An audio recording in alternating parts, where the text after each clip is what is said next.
Madame la maire, chers collègues, nous délibérons ce soir sur la charte rennaise des animaux dans la ville. Nous ne pouvons que nous en réjouir car à ce jour, Rennes n'est pas une ville amie des animaux. Il suffit de s'y promener avec son chien pour que cela vous saute à la figure. Très peu d'espaces verts ou de parcs accessibles aux chiens, même attachés. Encore moins d'endroits où le faire courir librement pour qu'il s'ébroue avec ses congénères, alors que cela participe à son bien-être, à son équilibre et à la possibilité même de son éducation.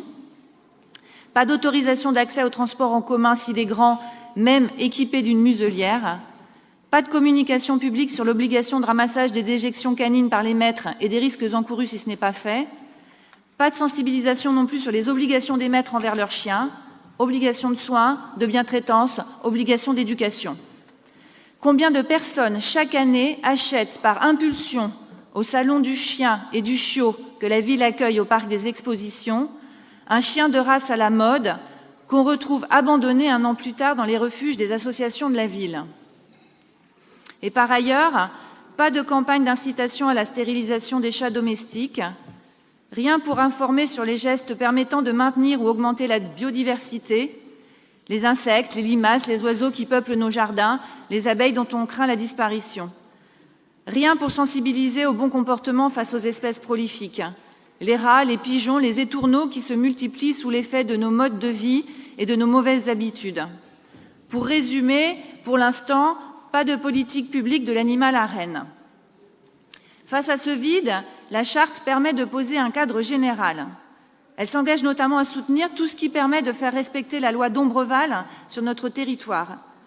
Rappelons que cette loi, présentée et portée par le vétérinaire et député Loïc Dombreval, votée le 30 novembre 2021, a permis à la France de combler un peu son retard dans la lutte contre la maltraitance animale, notamment par la mise en place d'un certificat d'engagement et de connaissance à faire signer par les futurs acquéreurs d'animaux de compagnie pour les responsabiliser, par l'interdiction de chats et chiens en vitrine, par le renforcement des sanctions pour maltraitance.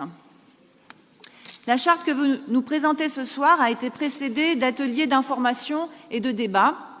Il m'a semblé, pour y avoir pris part à plusieurs reprises, qu'ils étaient mieux suivis que certaines autres démarches participatives qui ont pu être menées à Rennes. Signe sans doute de l'intérêt qu'éveillent en nous les animaux et la conscience de notre responsabilité à leur égard. Je peux témoigner aussi de la qualité des échanges, qualité des intervenants, qualité aussi des ambitions attachées à ces travaux. La charte est donc la conclusion de ces travaux qui se sont écoulés sur plusieurs mois. C'est encourageant de la lire, cela fait plaisir même, car une impulsion est donnée. Mais on reste aussi sur sa fin. Quel calendrier de déploiement exactement? Quel budget alloué? Souvent des bonnes intentions, mais quelles actions concrètes? Je m'apprêtais, Monsieur Goetter, à vous interpeller sur la question des pigeons et du sort qui leur est réservé à Rennes. Vous avez anticipé ma question, parce que c'est vrai qu'à pour l'instant, il n'y a pas de réponse claire ou concrète apportée sur la politique actuelle, enfin la condamnation par une association de défense des animaux de la politique rennaise actuelle de piégeage puis de mise à mort par pince coupante. Vous m'avez expliqué qu'en fait des réflexions étaient en cours.